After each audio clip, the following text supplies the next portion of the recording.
All right, hello everybody, and we are here with Climate Change Realty Client Testimonial number 2. Look at their vision coming to life. What do you think of Changing the Climate podcast?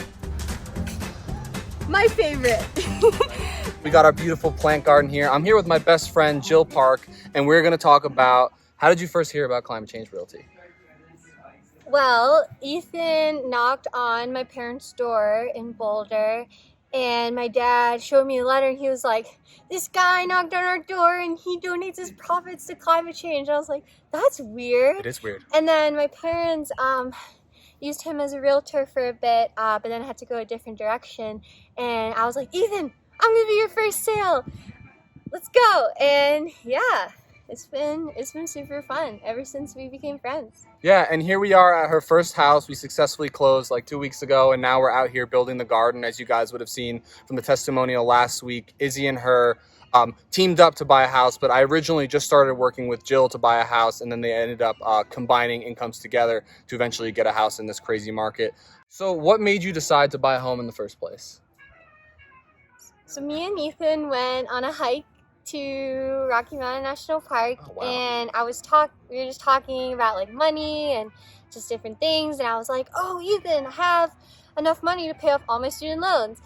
It's super exciting. He's like, Jill, you want to hear this?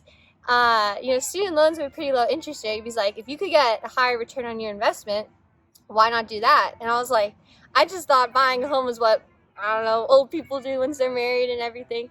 So once I worked through the numbers with Ethan, we sat down and brought up Excel spreadsheets, and I was like, wow, it makes way more sense to use my, 20 grand or however much it was at the time to buy a house instead of put it towards student loans. And yeah, thankfully that time I was able to accumulate some more, and yeah, definitely a better investment than just paying off the student loans. I'm 23. How long have you been out of college? A year and a half. And how do you feel about owning a house now? Super duper happy. And a garden. Yeah, because just way more putting your money into something that's not just throwing away into rent. Every dollar we put in here is going to compound into more money later, and having the freedom to do what we want to the garden and grow our own food is super important. Because just as our society is progressing, we're just being removed farther and farther away from our food source, and getting food right fresh from your backyard is amazing, and can't do that renting. So no, here we are starting early, and a garden, the sooner you start over the years, it just gets better and better. So, and getting to build up soil as well in the backyard to sequester carbon. Very good. Super important. Carbon farming. Let's go. So, but why did you end up choosing to work with me in Climate Change Realty? Well, Ethan is the first person to give me an idea about the house. So, and just with me every step of the way. So that was one big thing, just having a realtor. We literally sat down, went through exactly what I wanted in a house, be like, what are your top priorities? What are make it or break it? And it just helped narrow down what to look for. So there's all of that, like the personalized attention I got. Then second, he donates 50% of his profits to climate change, to help fighting climate change, which is absolutely amazing, because we're in this race to make as big a move as possible to try to reverse what we've been doing since the Industrial Revolution. And having someone who cares so much to donate his money towards this cause, I was like, I have to help him out. Like, this is amazing, and I want him to, get more experience doing this thing so that he can go up to people. People buy $1 million houses. I bought a cheaper house, but $1 million houses. She'll get be there. Like, hey, this money is going to a really important cause, and not just towards a fancy car for myself. Yeah, and thanks to her, we were able to donate $5,000 to fight climate change. Thanks to her and Izzy. So cheers to that. So cool. All right. So as you guys just closed on your first home a couple weeks ago, I just wanted to see what advice you have for other first-time home buyers, especially in this crazy seller's market. Don't be discouraged. Keep going at it. That's just number one, because it's going to be difficult in this market, especially in area. Well, if you're looking in Boulder County, it's in Colorado, everything's going up. Price up, supply down. A lot of people want to move here. It's definitely a harder market, maybe easier other places in the country, but still around cities. I know it's pretty difficult. First-time home buyer, yeah, take advantage of FHA loans, Home Ready program in Colorado. There's a lot of opportunities for first-time home buyers to get assistance. And yeah, even if you're putting less than 20% down, it's not a big deal. You can refinance later, get rid of your mortgage insurance. So even if you're only putting like 3.5% down, you could still get rid of that mortgage insurance later, and your monthly payment will be lower, in like 1 or 2 years when you refinance. So yeah, even if you don't have 20%, still go for it.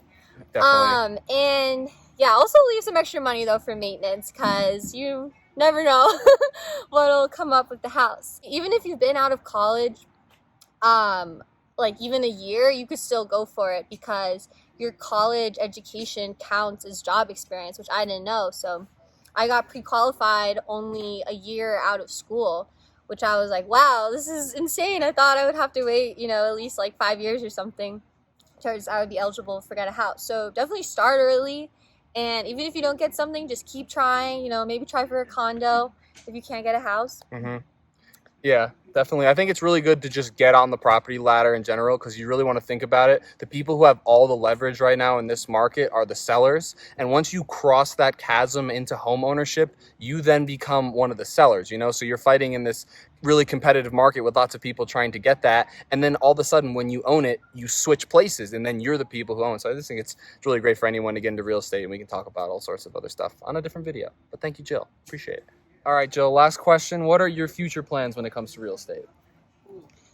So I need to find out when we can start showing our rental income as additional income to get approved for another house, because we're renting out our house to a few friends because we have about 5 bedrooms.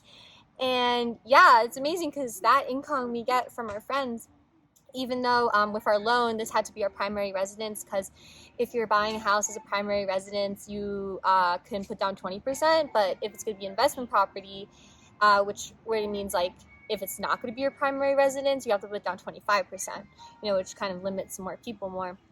But once we have showing people who are renting from us, we can show that as additional income. So probably in about 2 years, I don't know if I'm going to do it on my own, but probably me and Izzy together will buy a second house. And yeah, with that house, we maybe want a little bit more land to start doing more gardening and host some classes and such, and maybe let people park their tiny house on there to make additional income.